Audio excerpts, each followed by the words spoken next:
राधा-माधव कुंज विहारी।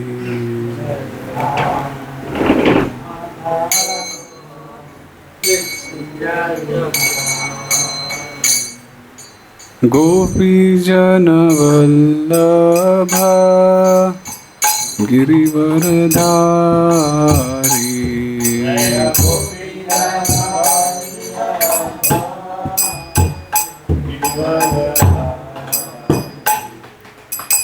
गोपी जन वल्लभ गिरिवरधारी।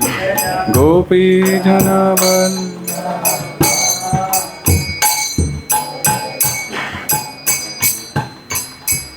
यशोदानंदन व्रज जन रंजन।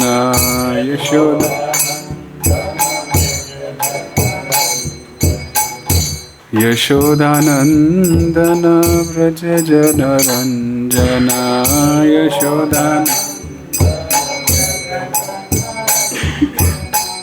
यशोदानंदन व्रज जन रंजन।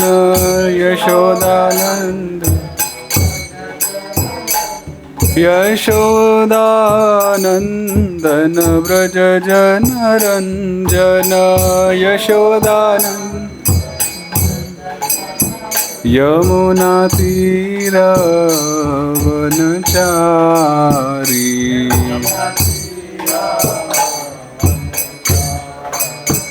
यमुना तीर वनचारी।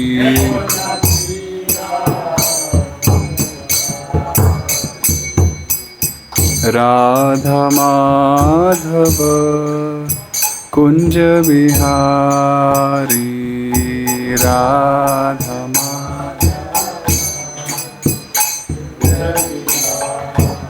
जय जय राधा माधव कुंज विहारी। राधा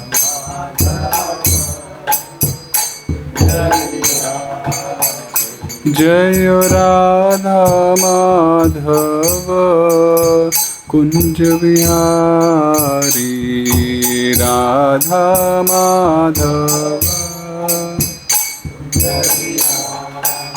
हरे कृष्णा कृष्ण कृष्ण हरे हरे। हरे राम राम राम हरे हरे। हरे कृष्णा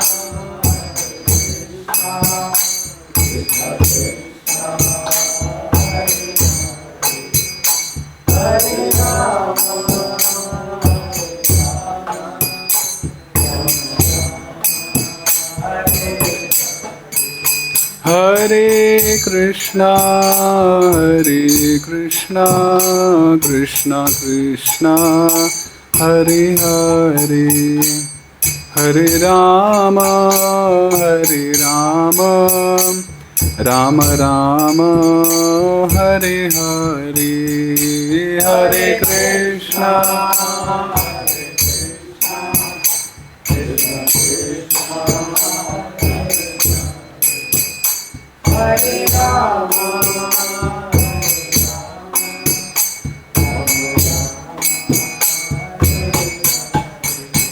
हरे कृष्णा हरे कृष्णा कृष्ण कृष्ण हरे हरे। हरे राम राम राम हरे हरे। हरे Krishna Krishna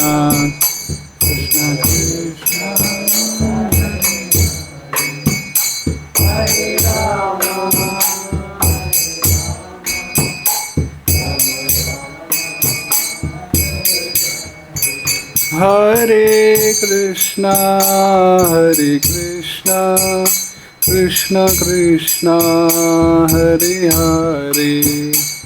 Hare Rama, Hare Rama, Rama Rama, Hare Hare, Hare Krishna, Hare Krishna,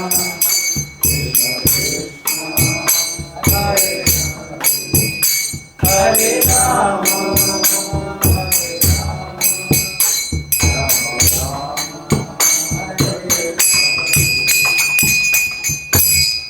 जय ओम विष्णुपाद परमहंस परिव्राजकाचार्य अष्टोत्तर शुद्ध श्री श्रीमद्भय चरणारविंद भक्ति वेदांत स्वामी श्रील प्रभुपाद की ग्रंथराज श्रीमद् भगवद गीता यथारूप की समवेत गौर भक्त वृंद की वृंदावन धाम की निताय गौर प्रेमानंदे हरि हरि।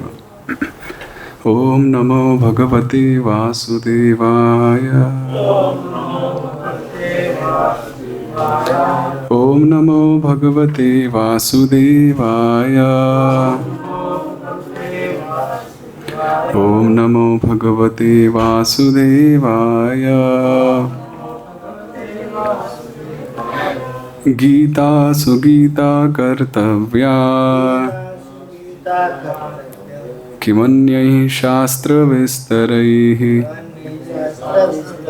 या स्वयं पद्मनाभस्य मुखपद्माद्विनिसृता। Reading from Srimad Bhagavad Gita as it is, chapter 13, text 6 and 7. mahā-bhūtāny ahaṅkāro buddhir avyaktameva ca indriyāṇi daśa-ekam ca pañca cendriya-gocarāḥ icchā dveṣaḥ sukham duḥkhaṁ saṅghātaś cetanā dhṛtiḥ etat kṣetraṁ samāsena sa-vikāram udāhṛtam mahā-bhūtāny ahaṅkāro buddhir avyaktameva ca indriya-āṇi daśa-ekam ca pañca cendriya-go-carāḥ icchā dveṣaḥ sukham duḥkham saṅghātaś cetanā dhṛtiḥ etat kṣetraṁ samāsena sa-vikāram udāhṛtam mahā-bhūtāni ahaṅkāro mahā-bhūtāny ahaṅkāro buddhir-avyaktameva ca indriya-āṇi daśa-ekam ca pañca cendriya-go-carāḥ icchā dveṣaḥ sukham duḥkham saṅghātaś cetanā dhṛtiḥ etat kṣetraṁ samāsena sa-vikāram udāhṛtam mahā-bhūtāny ahaṅkāro buddhir avyaktameva ca indriyāṇi daśa-ekam ca pañca cendriya-go-carāḥ icchā dveṣaḥ sukham duḥkham saṅghātaś cetanā dhṛtiḥ etat kṣetraṁ samāsena sa-vikāram udāhṛtam mahā-bhūtāny ahaṅkāro mahā-bhūtāny ahaṅkāro buddhiryaktamevaca buddhir-avyaktamevaca indriyāṇi daśa-ekam ca indriyāṇi pañca cendriya-gocarāḥ pañca cendriya-go-carāḥ icchā dveṣaḥ sukham duḥkhaṁ icchā daśa sukhaṁ duḥkhaṁ saṅghātaś saṅghātaś cetanā dhṛtiḥ etat kṣetraṁ samāsena kṣetraṁ samāsena sa-vikāram udāhṛtam Mataji. mahā-bhūtāny ahaṅkāro ahaṅkāro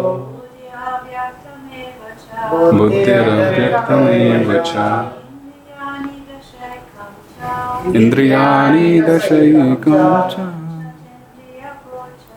pañca cendriya-gocarāḥ icchā dveṣaḥ sukham duḥkham saṅghātaś cetanā dhṛtiḥ etat kṣetraṁ samāsena sa-vikāram udāhṛtam mahā-bhūtāni. The great elements. Ahaṅkāraḥ, false ego. Buddhiḥ, intelligence. Avyaktam, the unmanifested. Eva, certainly. Cha, also. Indriya-āṇi, the senses. daśa-ekam, 11. Cha, also. Pañca, 5. Cha, also. Indriya-go-carāḥ, the objects of the senses. Icchā, desire. dveṣaḥ, hatred. Sukham, happiness. duḥkham, distress. saṅghātaś, the aggregate. cetanā, living symptoms. dhṛtiḥ, conviction. etat, all this. kṣetraṁ, the field of activities. samāsena, in summary. sa-vikāram, with interactions. udāhṛtam, exemplified. Synonyms, translations, and purport by His Divine Grace Srila Prabhupada. Srila Prabhupada ki. The 5 great elements: false ego, intelligence, the unmanifested, the 10 senses, and the mind, the 5 sense objects: desire, hatred, happiness, distress, the aggregate, the life symptoms, and convictions. All these are considered in summary to be the field of activities and its interactions. Purport: from all the authoritative statements of the great sages, the Vedic hymns, and the aphorism of the Vedanta Sutra, the components of this world can be understood as follows. First, there are earth, water, fire, air, and ether. These are the 5 great elements, mahā-bhūta. Then there are false ego, intelligence, and the unmanifested stage of the 3 modes of nature. Then there are 5 senses for acquiring knowledge: the eyes, ears, nose, tongue, and skin. Then 5 working senses: voice, legs, hands, anus, and genitals. Then above the senses there is the mind, which is within and which can be called the sense within. Therefore, including the mind, there are 11 senses altogether. Then there are the 5 objects of the senses: smell, taste, form, touch, and sound. Now the aggregate of these 24 elements is called the field of activity. If one makes an analytical study of these 24 subjects, then he can very well understand the field of activity. Then there are desire, hatred, happiness, and distress, which are interactions, representations of the 5 great elements in the gross body. The living symptoms, represented by consciousness and conviction, are the manifestation of the subtle body, which are mind, ego, and intelligence. These subtle elements are included within the field of activities. The five great elements are a gross representation of the false ego, which in turn represents the primal stage of false ego, technically called the materialistic conception or tamasa buddhi, intelligence and ignorance.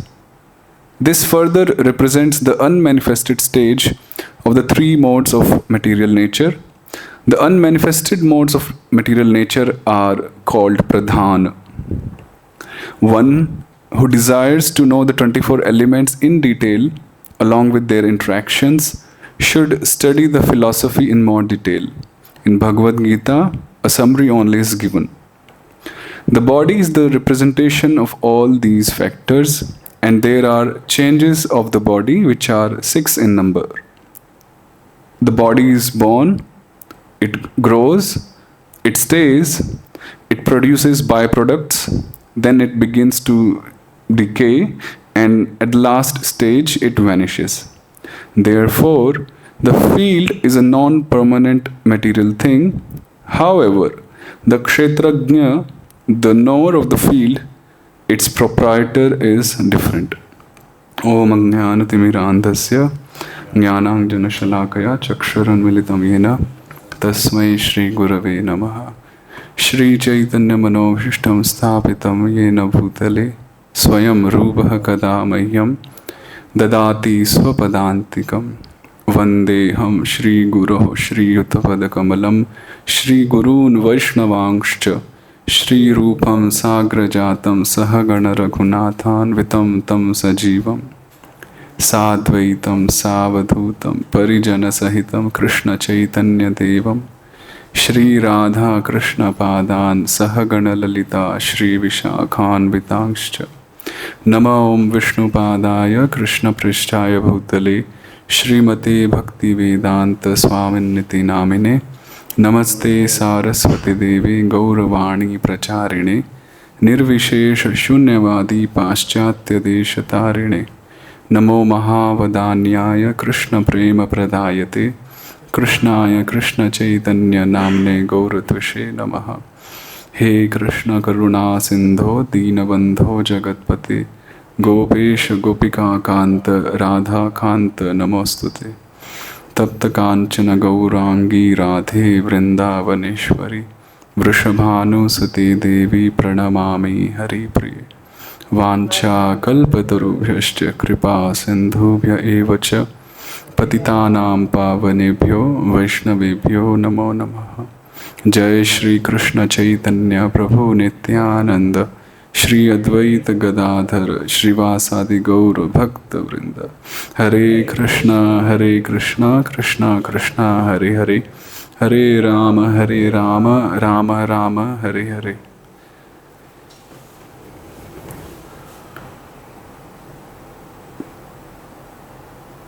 Hare Krishna, Hare Krishna. So I would like to welcome all the devotees in today's Bhagavad Gita session. Although I don't feel myself competent, capable, qualified to be here, I should be here as a listener, I believe. I firmly believe, but I think Krishna Balram had different plan for me today rather than being a listener. So, following his or their order, they inspired the devotees, the authorities to speak something. So I would seek the blessings of all the devotees with great humility. Please shower your merciful glance upon me, anyhow, you're glancing at me, casting your glance, just add a pinch of mercy will become a merciful glance, and I'll be delivered and will be able to do some substantial bodhayanta parasparam. So,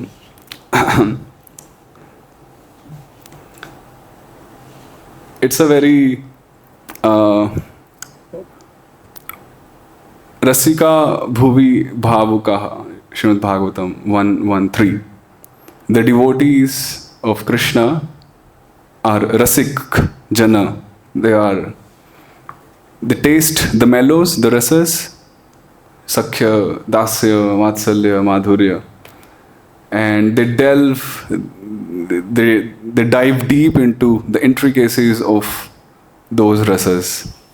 So now, when such topics appear in front of Rasikas, then the normal understanding is that the Rasikas, they have nothing to do with all such topics related to creation. But Shukdev Goswami was a Param Bhagavat, mahā-bhūtāny. Parikshit Maharaj also, and all the devotees who were assembled there in the assembly. All were Rasikas. But Shukdev Goswami himself, even before jumping into 10th canto, Krishna's direct pastimes, he narrated in detail, couple of times, not even once, about creation. So it really means that such topics are also appreciated and sung, giyamanaha, by the Rasikas. The Rasikas do not neglect. And if someone pretends to neglect such topics and claim themselves to be Rasikas, then there is a doubt. So, following in the footsteps of Shukdev Goswami and the Acharya Parampara, we also will be discussing about the creation and the material elements, 24 of them. Because it deals with senses and different material objects. So I would like to begin with Krishna, little less. Hari Bol. Okay, thanks. Krishna, whose name is Hrishikesha. Hrishikesha means the Lord of the senses. Now, Krishna is the source of the senses and he is the master of the senses. All the senses which we have, which we possess, they all ultimately come from Krishna. Plus, he is the master of all the senses. Now in Bhagavad Gita, chapter 1, where Krishna was instructed by Arjuna, Senayor, Ubhayor, Madhye, Ratham Sthapaya Me Achyuta. O Achyuta, Arjuna said, or instructed, please place my chariot in between the two armies. Vishwanath Chakravarti Thakur and the Acharyas, they comment that Lord Krishna is addressed as Hrishikesh in that particular verse by Arjuna. And the reason is, although he is the master of the senses, but when Arjuna instructed Krishna to place the chariot, so the instruction was coming from the Vak Indriya, from the sense of speech of Arjuna.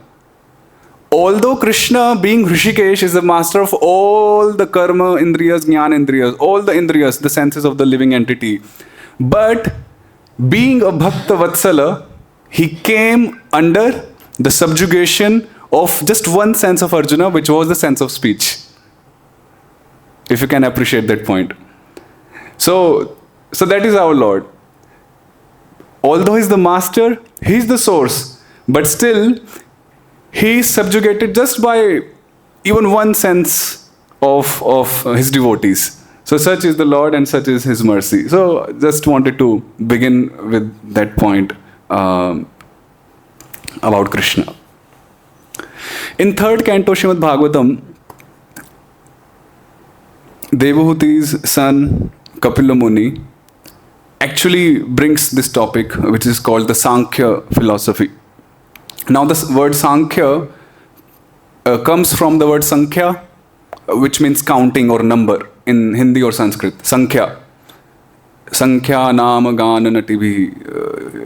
So we have 24 material elements, as we can see in this verse. So do a quick count. Everyone can follow. So mahā-bhūt, which are the 5 mahā-bhūtas, earth, water, air, fire, and ether, the gross elements, 5. Then we have 3 subtle elements: false ego, ahaṅkāro, then buddhi, intelligence, and avyaktam, which is the unmanifested prakriti, which is pradhan. Pradhan is the unmanifested form, and when it manifests, then it's not called pradhan, that is vyakta. So 8. Mahā-bhūtāni 5, then ahaṅkāro, buddhi, and avyaktam, which is pradhan.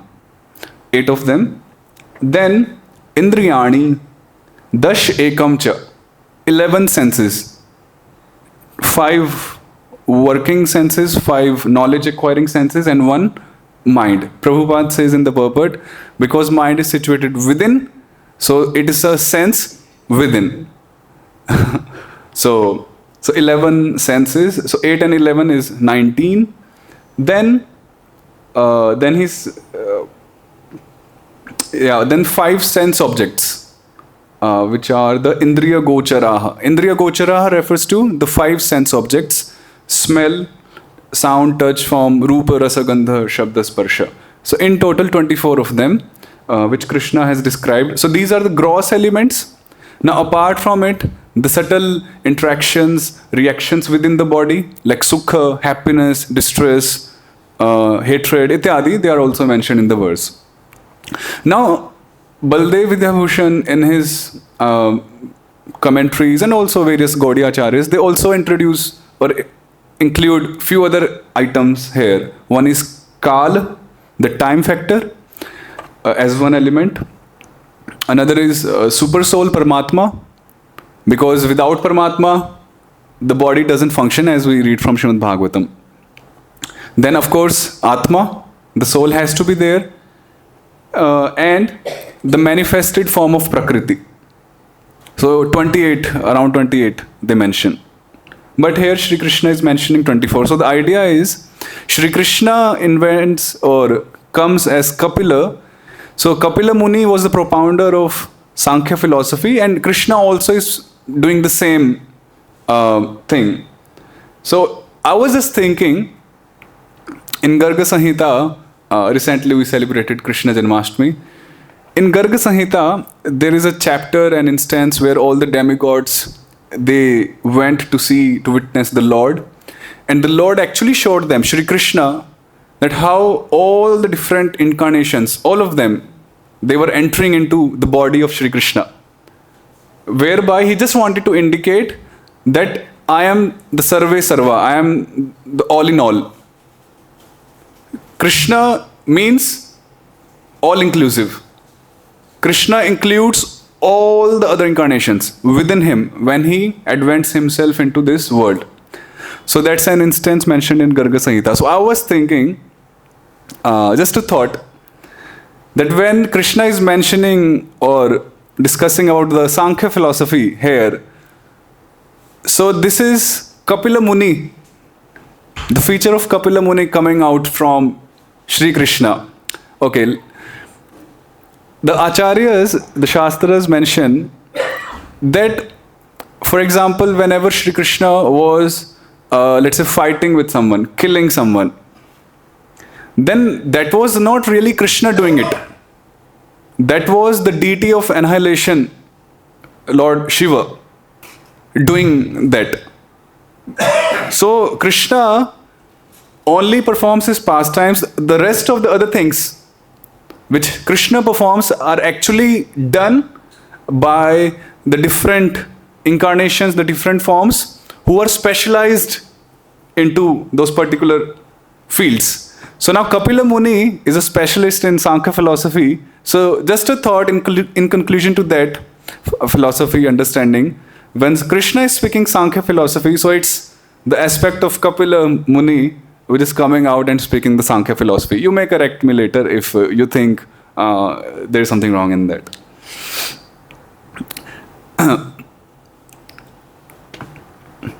Now, one more interesting fact. The Jnana Indriyas, the knowledge acquiring senses, 5 of them, what are they? So the knowledge acquiring sense are the skin, the tongue, the nose, ear, ityadi, 5 of them. These 5 senses are actually the medium or the means of acquiring knowledge. They are medium or means of acquiring knowledge from the outer manifested world. They are not the object of knowledge. These 5 senses, we use them as instruments to acquire knowledge, right? They are not the object of knowledge. But here, even those instruments of knowledge have become object of knowledge, and we're discussing about the instruments of knowledge as objects of knowledge. You getting the point? We're learning about the kshetra, the body, the field of activities. Now the 5 Jnanindriyas, knowledge acquiring senses, they are primarily used, their function is to acquire knowledge. Their primary function is not acting as object of knowledge. But here Shri Krishna, when Arjuna asked him, please tell me about kshetra, kshetrajna, ityadi. So now in response to that, Krishna is mentioning about the different parts, which includes the 5 knowledge acquiring senses. So the idea is, although primarily they are the medium of knowledge, but here they are the object of knowledge. Because what we are studying about, discussing about, we are discussing about the 5 knowledge acquiring senses. So it's like we're discussing with Vach, with Vani, about Vani. Just like a thought. Of course, that's not the primary thing. We are ultimately supposed to understand Krishna. What is that verse in 15th chapter? Vedaistu sarvair ahameva vedyaha. We are not here to ultimately know or understand these 24 elements. These are just stepping stone in our understanding and our progress in spirituality. Because Krishna says that we should be knowing both vidya, avidya. So this is avidya, we can say. We're discussing about the bhautik, the material elements. Now, we keep on saying in Hindi or Sanskrit, bhautik, right? Bhautik, bhautik, bhautik. Now, the word bhautik comes from the word bhuta. Again, focusing on the first word, mahā-bhūtāni. Bhuta means not the ghost, bhuta. In India, bhuta means ghost. When I was newly introduced to Bhakti, Gita and everything, so devotees would keep on saying bhuta, bhuta, bhuta. And I was like, have I entered into like a black magic zone or something? Then when I started reading, so bhuta meant, okay, bhutas are, either it means living entities, jiva bhuta mahabhaho, or it means the elements. It took time. So mahā-bhūta, so the word bhuta, so from the word bhuta actually comes bhautika in Sanskrit. So the bhautika means anything which has its origin in the pancha mahā-bhūtas, earth, water, air, fire, ether. That is called bhautika. From matter, in English, from matter comes material. Like grammar wise.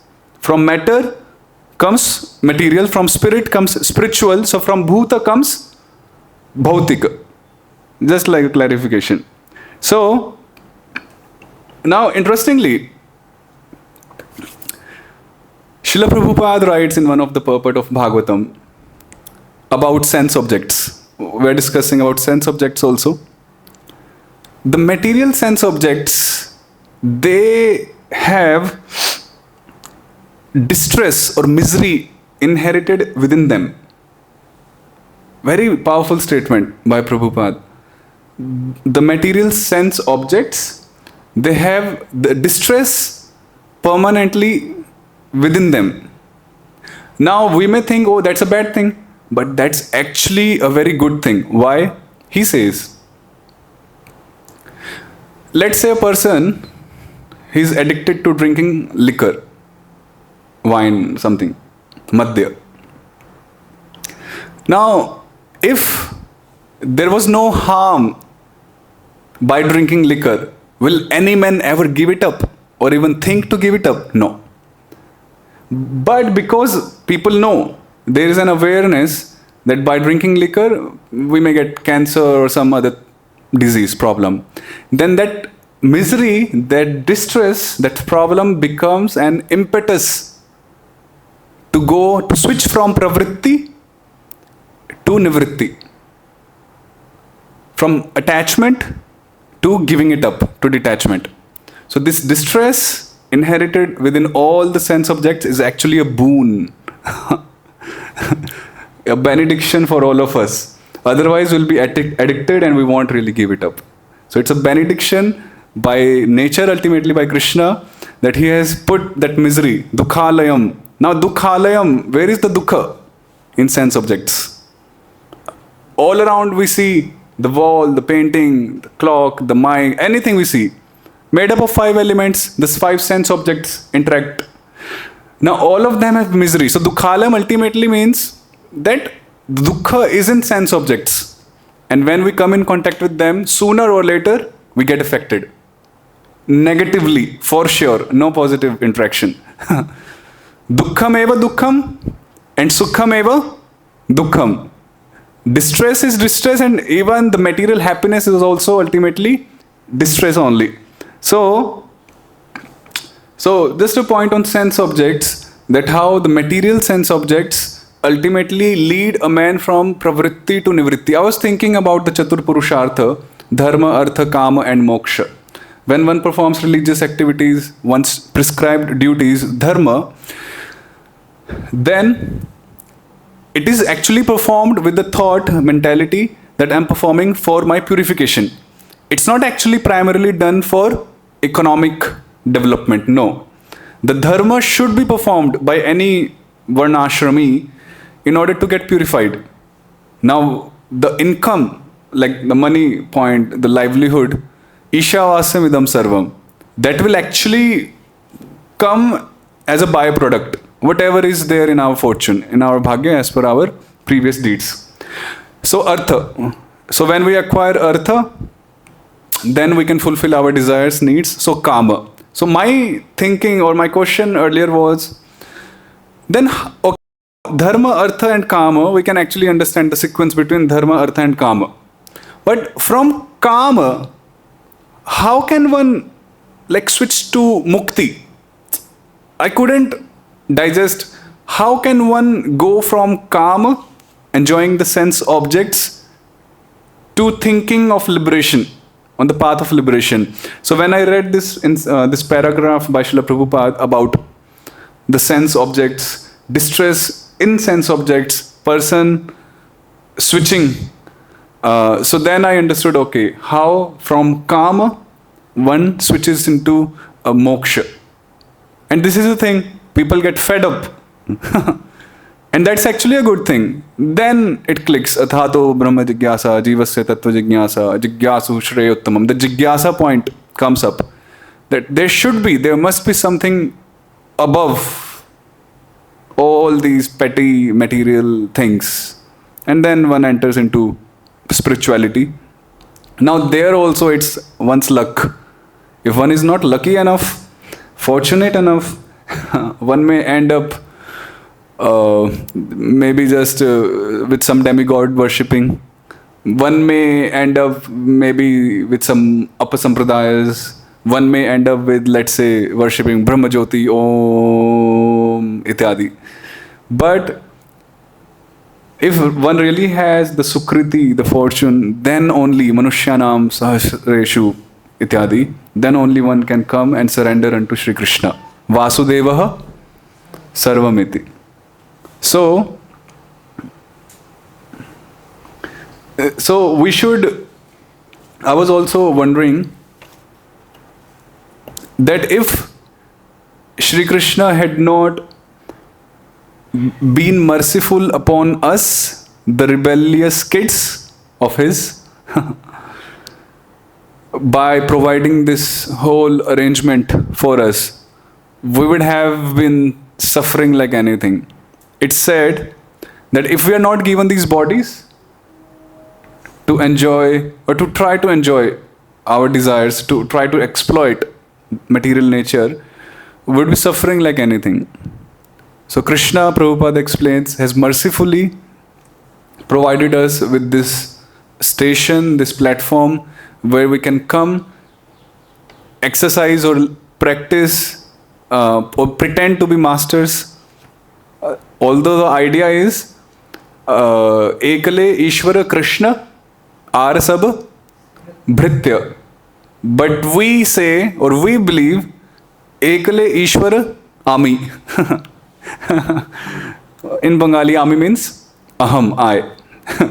We have a tendency that ekala Ishvara ami are sab dhṛtiḥ. I am the master and rest everyone is my servant. This is the actual mentality. In spirituality, daśa-ekam. But in material, from material point of view, it's the opposite. So, if Krishna didn't provide all these elements, the whole setup, then would have been very difficult for all of us. Krishna actually respects our individuality and our freedom. He is possessive father, but he is not over possessive father, we can say.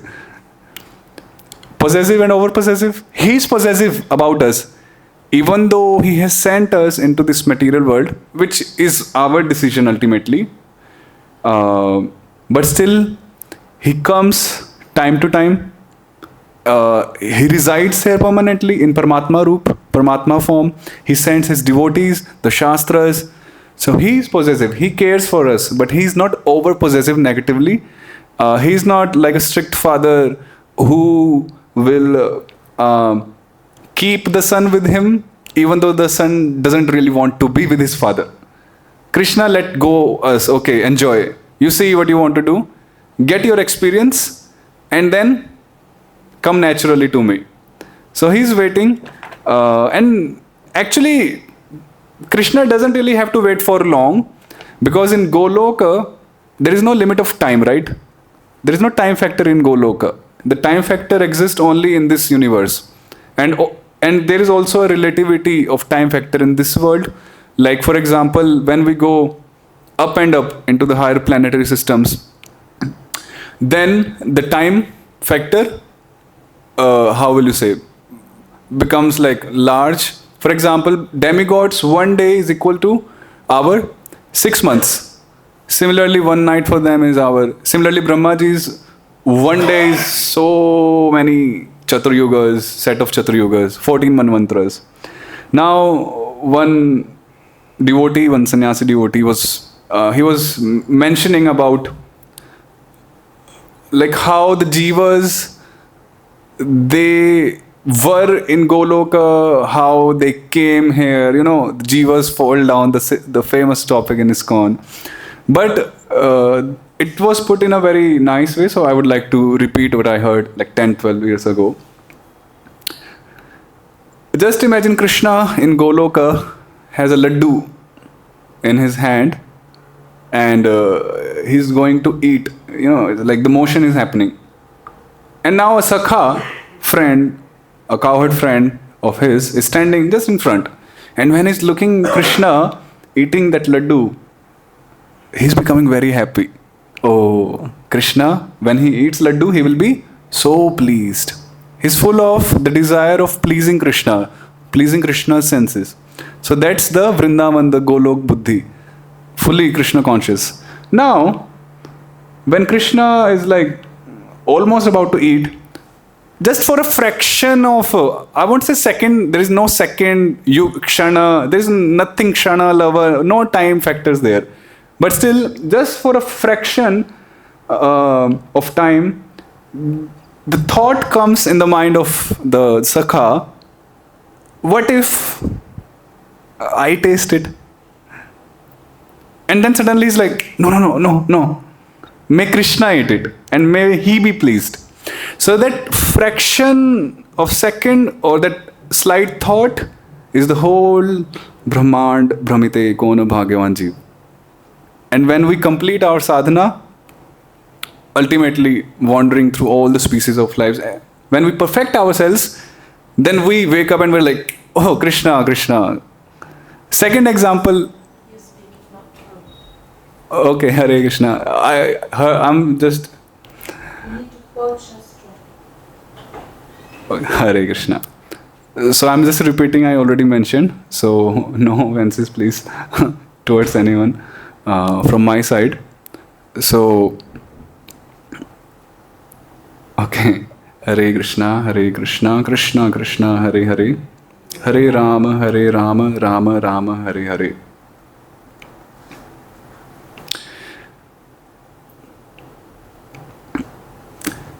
Okay, so in this way, the point was, Krishna,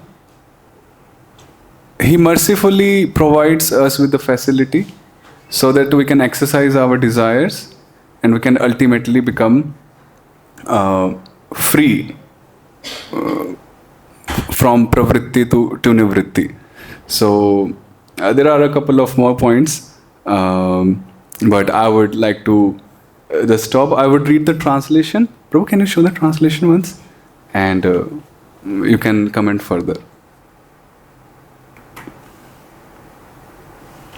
Yes, the translation. Yes.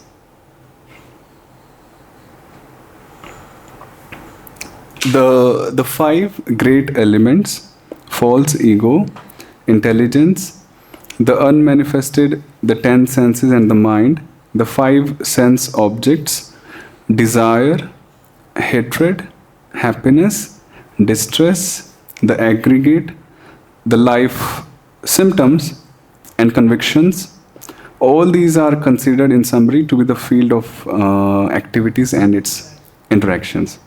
So in this way, the ultimate prayojana, the purpose of understanding the kshetra, the body, all these elements, is so that we become aware of that we are not these material elements and we are separate from these material elements. So we do not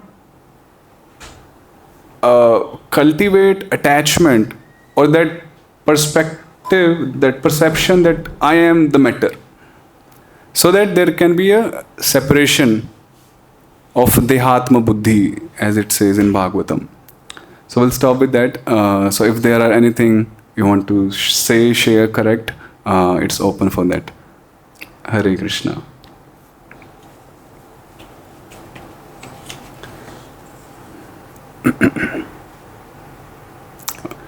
Hare Krishna, Krishna Krishna, Hare Hare, Hare Rama, Rama Rama, Hare Hare. Yes, Prabhuji. So the imprint of permanent dukkha in the senses, as is explained by Prabhupada in Bhagavatam. So is it Krishna's indirect way to make us turn back to Him, or is it naturally? I mean, everything comes from Krishna, but how will I understand that it's either indirectly or directly done by Krishna? It's something that is... So the question by Prabhuji is that, like the point was mentioned, that there is distress in the sense objects. So is it like direct or indirect mercy of Krishna that he wants us to be purified and come back to him, right? So it's an indirect mercy of Krishna. His direct mercy is all the spiritual things with Shravana, his name, Nam, Roop, Gun, name, form, qualities. It's indirect way of purifying the soul, because the sense objects, although they are created by Krishna, but will the impersonalist, okay, so the impersonalist or any people, any person, they will interact with the sense object, even though they believe in God or not, right? But if they are to say that, oh, you please worship Krishna and you uplift yourself. They may object. But anyone and everyone in this world, they will have to come in contact with the sense object. Right? So now let's say the question would have been, if why not just direct purification? What was the need for this indirect process? So the thing is, because we do not want to learn the direct experience, so Krishna is like, okay, I'll teach you, but I'll teach you indirectly. So I was thinking upon this, that it's His mercy to humble us, to teach us a lesson which we can actually learn in a very simplified manner just by worshipping Krishna. But for example, even as we know we shouldn't eat this, we shouldn't do that, but we still do a lot of things which we shouldn't be doing. Why? Because even though we know, still we tend to exploit the sense objects as mentioned in chapter 7 Bhagavad Gita. So indirect way, that is also Krishna's mercy. That's my thought on it. Okay, we'll end here. Srimad Bhagavad Gita as it is ki. Srila Prabhupada ki. Nitai Gaur Premanande.